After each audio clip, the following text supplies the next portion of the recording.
Over the last few years in competitive fly fishing, the trend has been to go lighter and lighter on rigging. For most of our nymphing, we're fishing what we call micro-leader systems, which are leaders that range anywhere from 4x to 6.5 or even 7x in diameter. Because these leaders don't have a lot of mass to carry energy, anglers have had to develop specialized casts to help get the fly to the target accurately and efficiently. Today, I'm going to talk to you about the pitch cast. This is a substitute for the roll cast where everything is set up in front of your body. So if you have obstructions behind you, you can still make accurate, good presentations.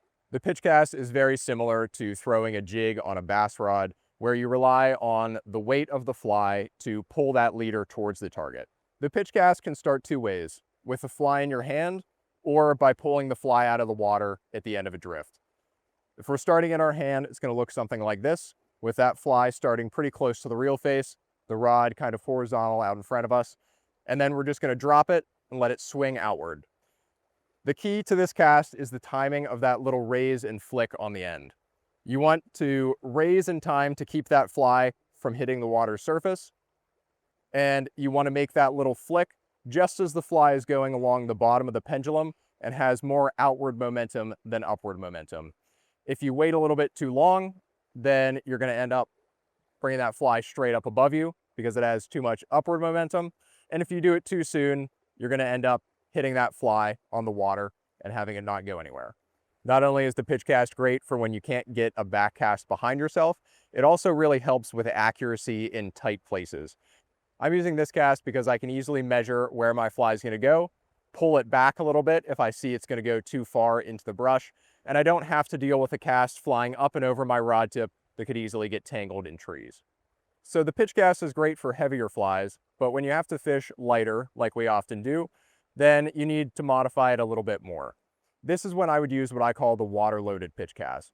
Instead of having that fly freely swinging under the rod, you're going to start it in the water, similarly to how you would start a water-loaded cast.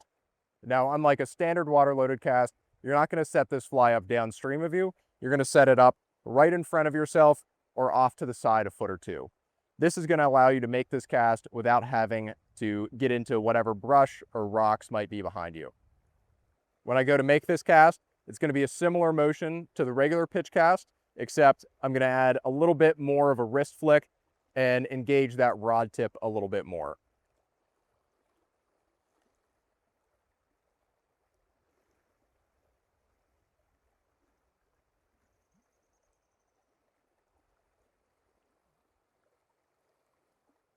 This cast may also look easy, but it's very difficult to master. The key is to not engage your forearm or shoulder too much and create a large arcing loop. That's going to open up your leader to more air resistance and limit the distance you can get on this cast. You want a very short, precise motion with the wrist and a very hard stop to transfer the energy properly. With this cast, the fly is going to be anchored on the water in front or directly to the side of yourself by about a foot or two.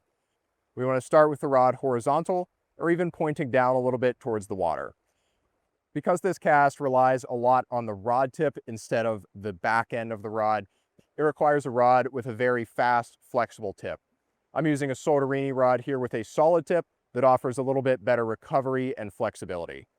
Just like a standard water-loaded or overhead cast, the amount of slack you get in your presentation is going to depend on how high this fly goes up in the air.